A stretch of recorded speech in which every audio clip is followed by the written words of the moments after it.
Iran update, regional shifts and power transitions in Syria. Senior Syrian officials from the deposed Bashar al-Assad regime have begun to transfer power to the HTS-led interim government as of December 10th. Outgoing Prime Minister Mohammed al-Jalali reported that former Assad officials are working with the interim government to preserve state institutions and government workers' jobs. The chief executive of Sawsan Abu Zainib, an umbrella group of 200 Syrian civil society groups, emphasized that the interim government would refrain from the de-Baathification of the Syrian state. CTPISW previously noted that Hayat Tahrir al-Sham, HTS, likely recognizes that its own, smaller government apparatus in Idlib province is ill-equipped to govern all of Syria and that it will need to rely on Syrian institutions at least for a period. U.S. Secretary of State Antony Blinken voiced the United States' support for a Syrian-led political transition leading to a credible, inclusive, and non-sectarian governance, in line with UN Security Council Resolution 2254. Syrian media reported that the interim Syrian Salvation Government will conduct an assessment of the Syrian Arab Army, SAA, prior to its reorganization. This activity is part of a broader HTS-led effort to reconcile with members of the former Syrian regime and SAA. HTS announced on December 9th a general amnesty for all Syrian regime military personnel whom the regime conscripted under compulsory service. HTS has similarly sought to integrate Syrian regime military and security personnel into civilian life in Aleppo city since seizing the city in November 2024. CTPISW previously noted that integrating former combatants into civilian life could help ensure security and stability during the post-conflict transition period. HTS leader Abu Muhammad al-Jalani stated that we will hold former regime officers accountable for torturing civilians under Assad. Jalani's statement is alarmingly ambiguous regarding whether HTS or a new Syrian government will oversee the judicial proceedings for former regime officials. While it is necessary to hold former regime officials accountable for crimes committed against the Syrian people, HTS lacks the formal authority to prosecute regime officials. That authority should rest with a new Syrian government and constitution that have yet to be established or with an international tribunal.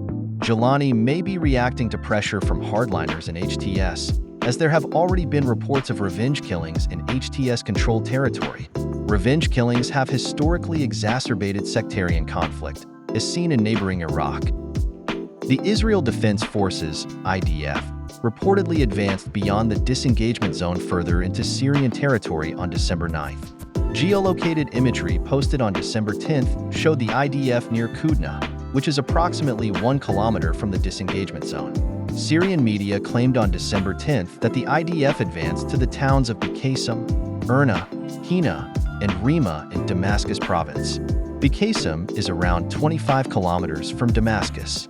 CTPSW cannot verify these claims. The IDF denied reports on December 9th that it is advancing toward or approaching Damascus and emphasized that the IDF is operating within the disengagement zone and at defensive points close to the border.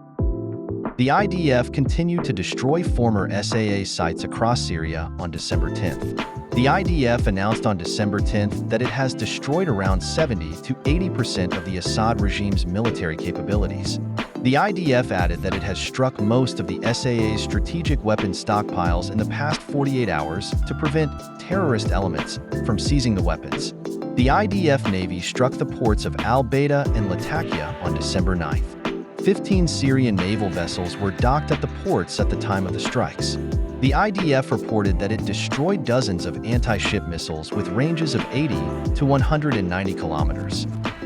The Arab contingents within the US-backed, Kurdish-controlled Syrian Democratic Forces, SDF, defected to the HTS-led transitional government.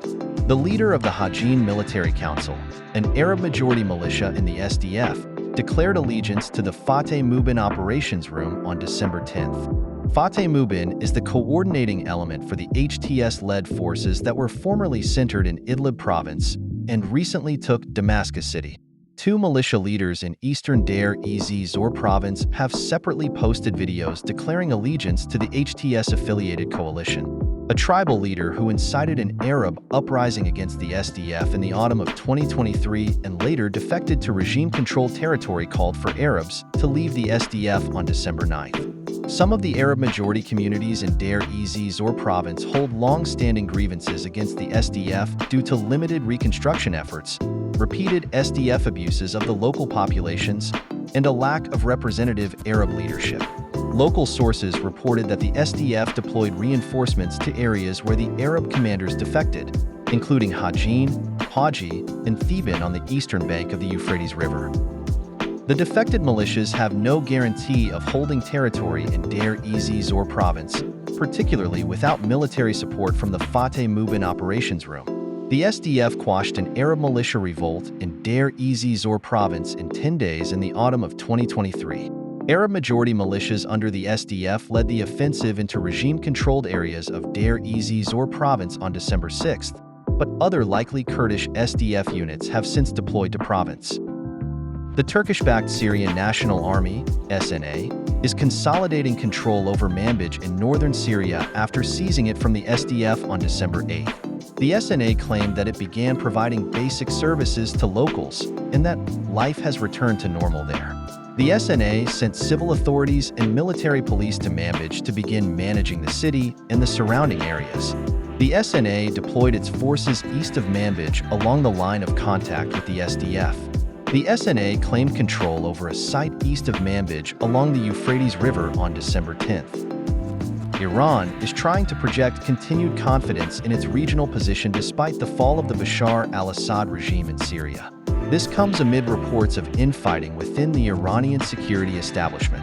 Senior Iranian officials, including Islamic Revolutionary Guard Corps, IRGC, Commander Major General Hossein Salami, have asserted in recent days that Iran and the axis of resistance remain strong. Salami said that Iran has not been weakened and Iranian power has not diminished. The Supreme Leader Representative to the IRGC, Abdallah Haji Sadeghi, similarly said that the axis of resistance has not changed at all, while acknowledging that the fall of Assad has created a major obstacle. CTPSW has contrastingly assessed that the fall of Assad marks the end of the greater Iranian project in the Levant for the foreseeable future. The fall of Assad has reportedly stoked divisions within the IRGC. An unspecified IRGC official told The Telegraph that senior IRGC officers are blaming one another for the fall of Assad. Another unspecified IRGC official said that Iran is at an impasse in its efforts to rearm Hezbollah because everyone who Iran sends to move the weapons are either getting killed or escaping. The officials noted that some officials are blaming IRGC Quds Force Commander Brigadier General Esmail Ghani, and that many are now calling for his removal as he is formally responsible for managing the axis of resistance, of which Assad was a part. Ghani does not solely manage Iranian policy vis-a-vis Syria, however. Other key Iranian officials, including officials close to the Supreme Leader, are involved as well. These officials include senior advisors to the Supreme Leader, such as Ali Larijani and Ali Akbar Velayati. Iranian-backed Iraqi militias responded on December 10th to the fall of Assad. Harakat Hezbollah al-Najaba claimed that a Turkish operations room facilitated the fall of Assad with Israeli, UK, and NATO support, while the axis of resistance was preoccupied with supporting Gaza. Harakat Hezbollah al-Najaba claimed that the operations room seeks to sabotage Iraq. Harakat Hezbollah al-Najaba also claimed that Syrian opposition forces allowed Israel to create a federation in Saweda province in return for its support for the opposition forces. The militia claimed that Israel seeks to annex parts of Syria and receive guarantees from the new Syrian government that it will work to normalize ties with Israel. Kataib Sayed al-Shahada separately stated that it will approach the situation in Syria based on the national security interests of Iraq, and Kataib Hezbollah stated that it is monitoring the situation in Syria. Kataib Hezbollah stated that HTS and the Islamic State in Iraq and Syria, ISIS, will retain their core character, no matter how much they pretend to be humane in front of the cameras. Kataib Hezbollah added that it is waiting for the establishment of a new Syrian government to reach an understanding with it, on the basis of resistance and the Palestinian cause. Commander of the Iraqi Rapid Response Division, Lieutenant General Thamer al-Husseini, stated on December 10th that Iraqi forces will crush anyone who tries to approach the Iraq-Syria border. This statement reflects Iraqi concerns that the conflict in Syria could create a security vacuum and allow ISIS to resurge. Iraqi political and military officials have emphasized in recent days the need to prevent a repetition of 2014, referring to the ISIS takeover of Mosul in June 2014. The statement also reflects how the Iraqi federal government appears to be equating Syrian opposition forces with Salafi jihadi groups, such as ISIS. Popular Mobilization Committee Chairman Fayleh Al-Fayyad emphasized on December 2nd, for example, that the Syrian opposition forces are internationally recognized as terrorist organizations. U.S. Central Command, CENTCOM, Commander General Michael Kurilla traveled to Syria and Iraq. Kurilla discussed international efforts to fight and defeat ISIS during his travels. Kurilla met with senior Iraqi officials, including Prime Minister Mohammed Shia al-Sudani and Chief of Staff General Abdul Amir Rashid Yarala. Kurilla also met with U.S. officers and SDF members in Syria. Kurilla's travel comes after CENTCOM struck over 75 ISIS targets in central Syria on December 8.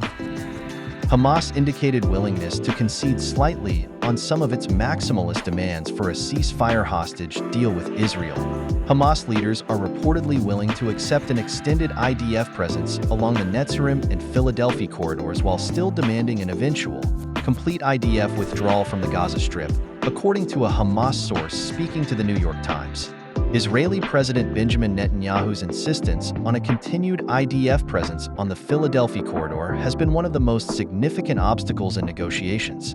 Netanyahu has said that retaining a presence in the corridor is required to achieve Israeli war aims. An unspecified Israeli official reported that Israeli leaders hope that the combined effect of Yahya Sinwar's death, the ceasefire in Lebanon, and the incoming Trump administration will facilitate further ceasefire hostage negotiations. Israel reportedly assessed that Hamas wanted a ceasefire deal in late November 2024, marking the first suggestion that Hamas would break from its maximalist demands maintained throughout most of the ceasefire hostage negotiations. Hamas' unwillingness to grant even minimal concessions until this point in the ceasefire hostage negotiations highlights the group's zealous commitment to fighting Israel. The IDF has already defeated Hamas militarily and is close to destroying the group militarily as well. That Hamas has retained such a hardline negotiating position is remarkable in this context. An Egyptian official told Israeli media on December 10th that a ceasefire hostage deal between Israel and Hamas is imminent. Egypt presented an Israeli proposed ceasefire hostage deal to Hamas on December 2nd. The updated Israeli proposal included a ceasefire between 42 to 60 days and the release of all surviving female hostages, men over the age of 50, and hostages in a serious medical condition. An Egyptian official told Ynet on December 10th that an Israeli delegation will receive a list of names for a hostage prisoner release in Cairo in the coming days. Hamas provided this list to Egyptian intelligence officials after asking other Palestinian militias in the Gaza Strip to share the names of the hostages in their custody, according to Egyptian and Palestinian officials. Senior Syrian officials from the deposed Bashar al-Assad regime have begun to transfer power to the HTS-led interim government. HTS leader Abu Muhammad al-Jilani vowed to hold accountable former regime officials for crimes against the Syrian people. Syria. The IDF reportedly advanced further into southwestern Syria. The IDF is also conducting a large-scale air campaign to destroy sensitive SAA capabilities that other armed Syrian groups could seize. Syria. Arab contingents in the US-backed SDF defected to the HTS-led interim government. These defections highlight the tenuous relationship that the SDF has with some of the Arab communities in its territory. Iran is trying to project continued confidence in its regional position despite the fall of the Bashar al-Assad regime in Syria. This comes amid reports of infighting within the Iranian security establishment.